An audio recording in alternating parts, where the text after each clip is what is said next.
Very good, my friend. Thank you. That's good. Thanks. Well, thank you. You know, in 2020, I had cancer, and it was particularly bad cancer for me because it was tongue cancer. And, you know, that was kind of an important part of my body. And I went to Yale, New Haven, and they did miracles. And I can speak like this. Let me say, my advocacy for Trump was not caused by the surgery, but it was cured by the surgery. And as soon as I recovered from radiation, I called up Trump and I said, I think God has just saved me, and I'm going to spend the rest of my life working for you, and I'm going to dedicate myself to you. And I said the two conditions are, one, you can't pay me, and number two, I don't want credit. I just want to go ahead and do it.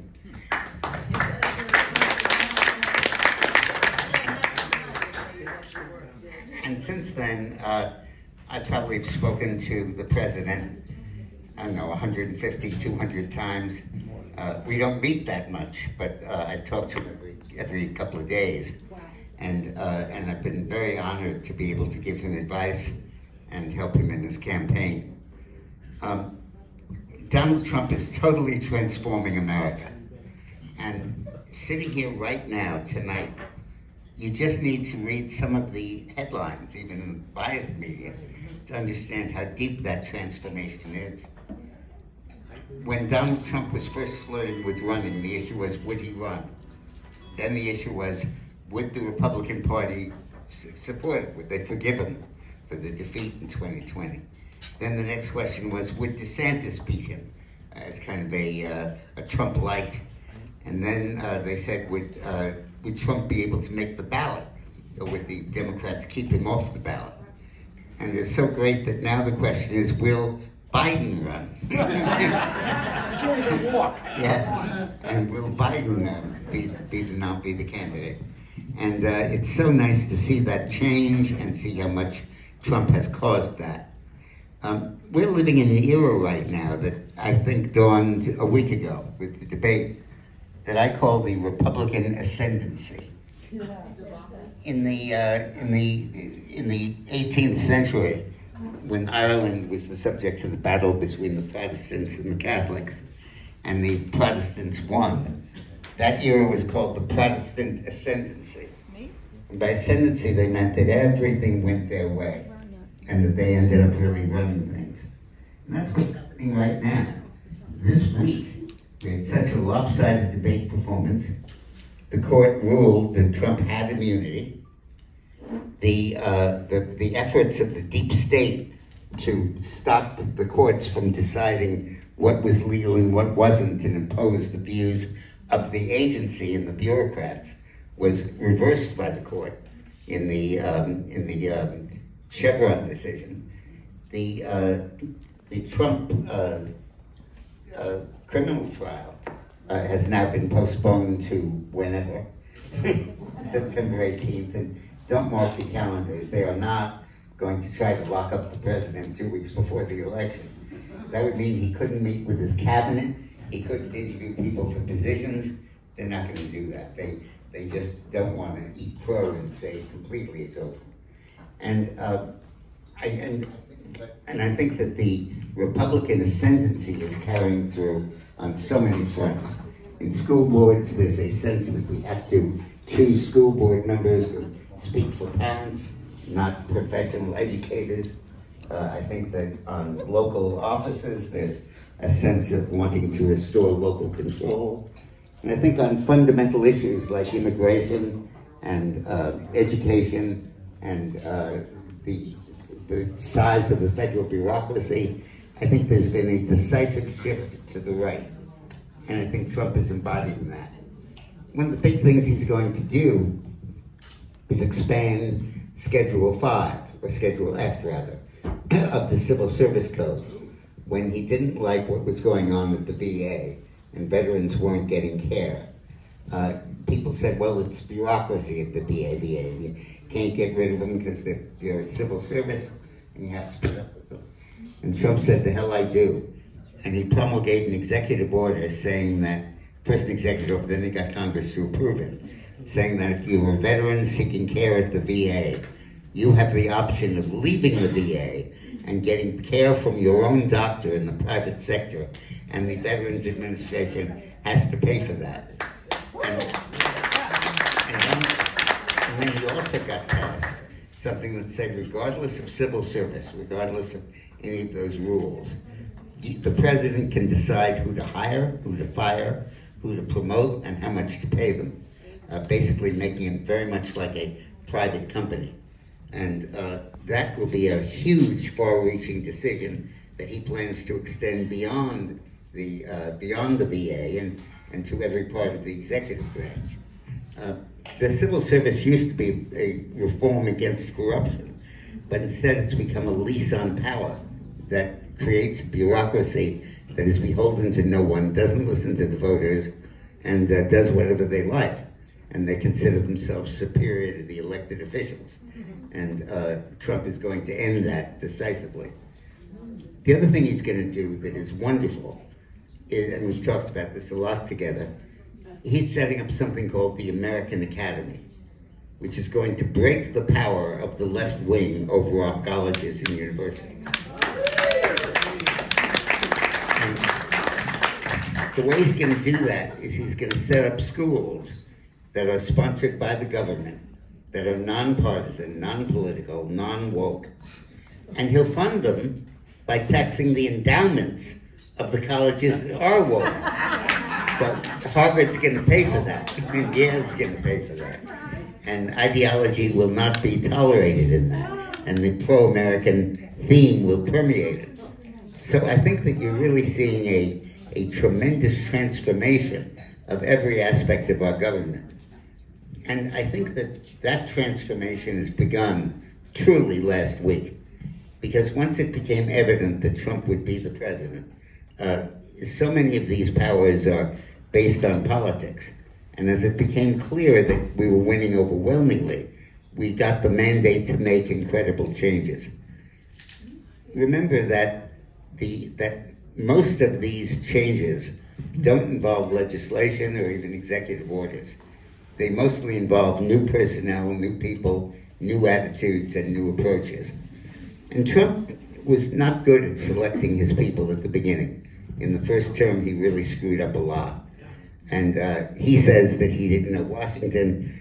I say that what went on in the job interviews was people would sit there and he would do all the talking. And the guy applying for the job couldn't get a word in edgewise. And at the end of the interview, he would say, I agree completely with what you said, Mr. President. And then he would tell his aides, I want to hire that guy. He's exactly right. We see eye to eye on everything. And then 2 or 3 months later, he realized the guy didn't.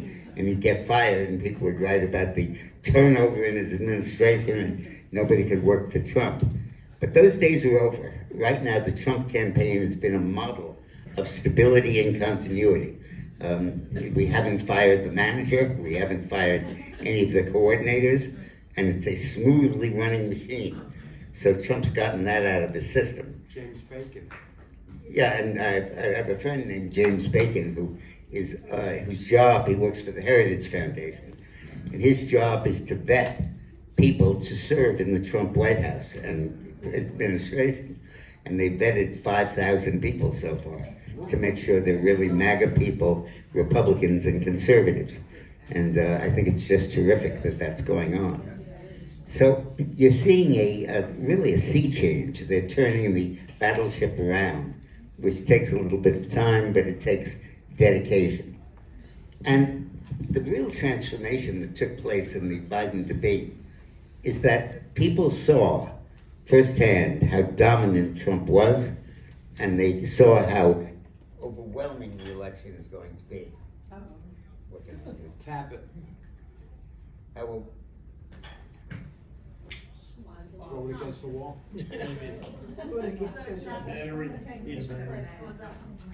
Yep, we're back. And they saw how overwhelming the mandate is going to be.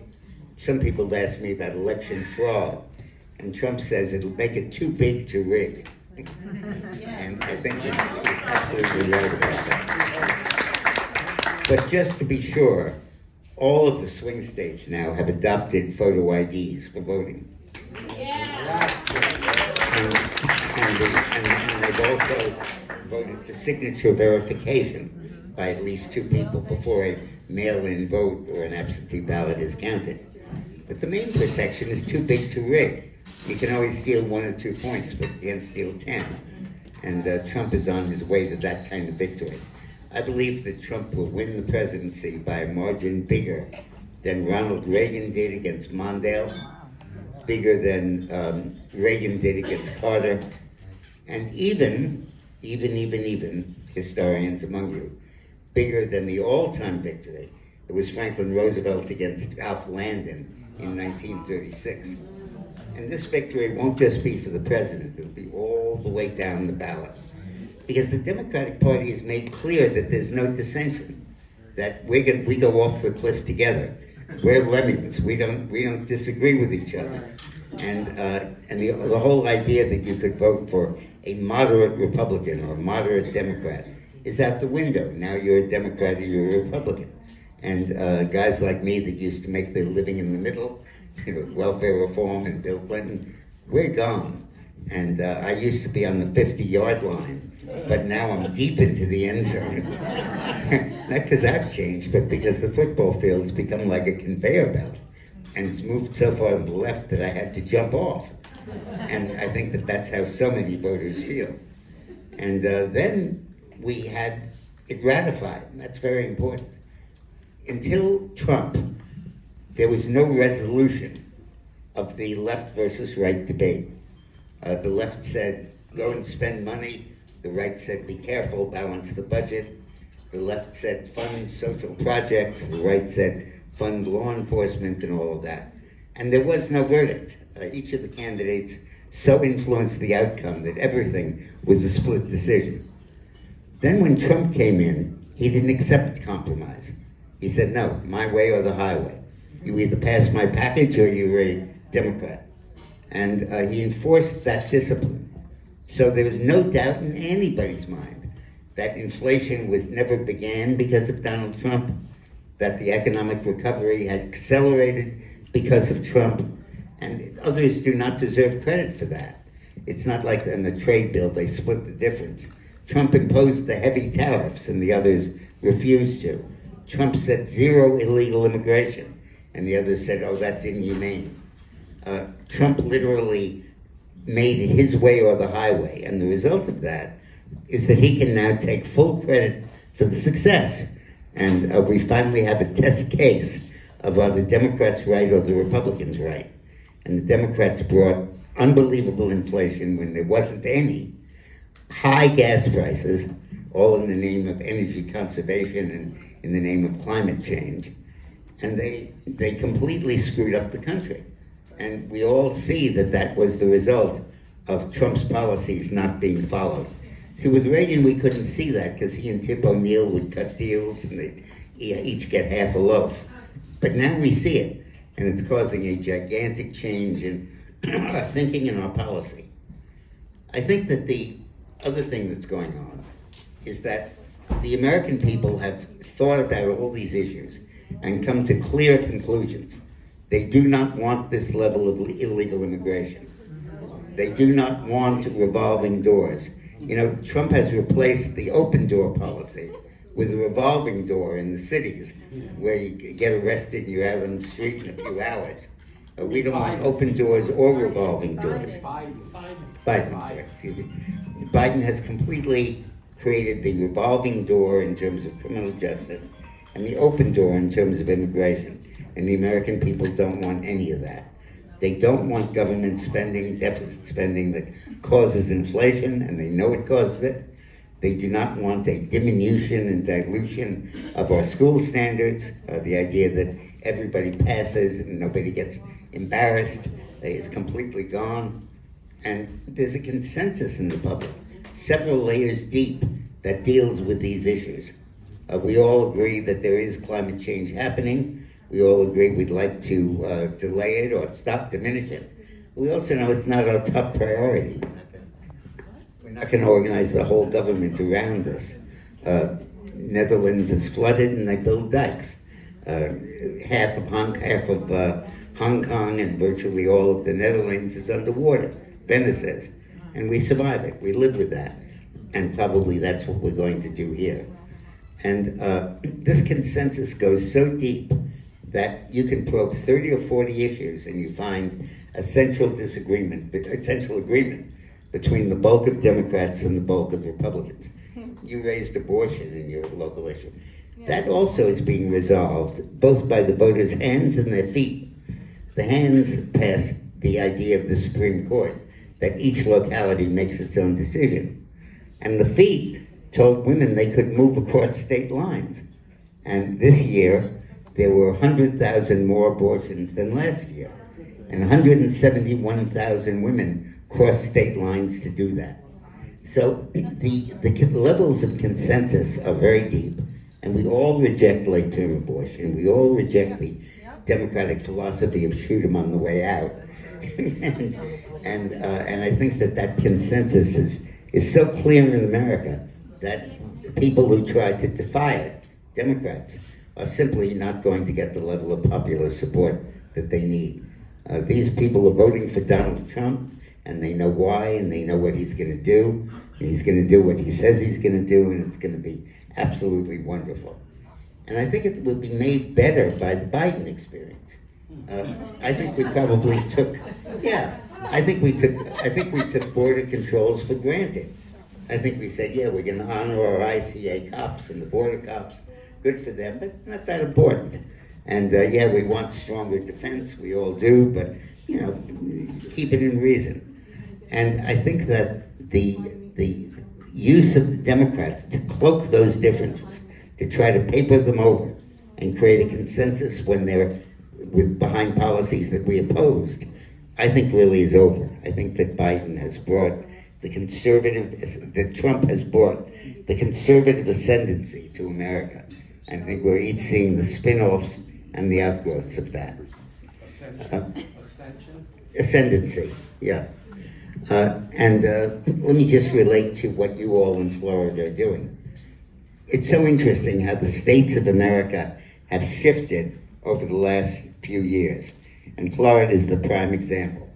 In the 1980s, consultants used to say, look at Ohio and look at Florida. If you carry both of them, you got the presidency. Now Ohio is a pretty much gone state, and Florida is no longer a swing state. And that's because of the work that you all have done, and migration that helps us. People that come from failed governments in New York and Washington and California, and they're screaming, I don't want to see the same thing here that happened when I was there. The same reason that Latinos are strongly supporting immigration reform to keep people out. They don't want the M15 gangs that drove them out of El Salvador now to drive them out of Los Angeles. And so I think that the Democrats gambled that they could change policy, and they've absolutely failed. On the immigration issue, Democrats said the problem is that we're too strict on immigration, and that's why you're alienating the Latino vote. They named a commission after Romney lost. Why didn't we win Latinos? And that's the conclusion they came to. And then Trump said, the hell it is. The reason we lost them is our immigration laws are too weak, and we're letting the whole country be transformed under our feet in a way that we don't want. And you're assuming that Latinos want the gangs here. That Latinos want the prison, the inmates and all that. And they said, no, we live here now, and this is our country, and we came here because of it. Many of us risked death in the Caribbean or the South China Sea. Many of us risked our lives to be here. And we do not want the disease that infected Nicaragua or Cuba or Venezuela or any of those countries to come here to America, because there's no place left for us to go. And that back up against the wall idea, I think, completely trumped the Democratic idea of open borders. And the Democrats are now suffering as a result of it. As well they should. As well they should.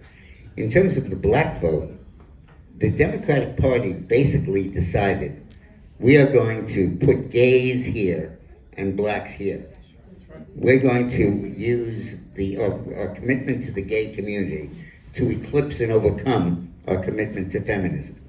And we know that you all worked very hard so the girls in school could win scholarships and win awards and be rewarded on the merits, but that's gone now. They're boys competing as girls. And that just diminished feminism and is almost wiping it out. And a lot of the black community now is saying, hey, stop. We want help for blacks. We want help for black women. We want help for black girls. We do not want to be swept up in the tide that we're all one gender and we all need to replace the idea of feminism. So in a host of areas, we're really winning. And the wonderful thing about Donald Trump is we're not winning because we borrowed somebody else's platform. We're not winning because we imported the Democrats' ideas. And as Reagan once said, we're not an echo. We're not a copy. And we're winning on our own terms, and boy, are we winning. Thank you, and thank you for your help.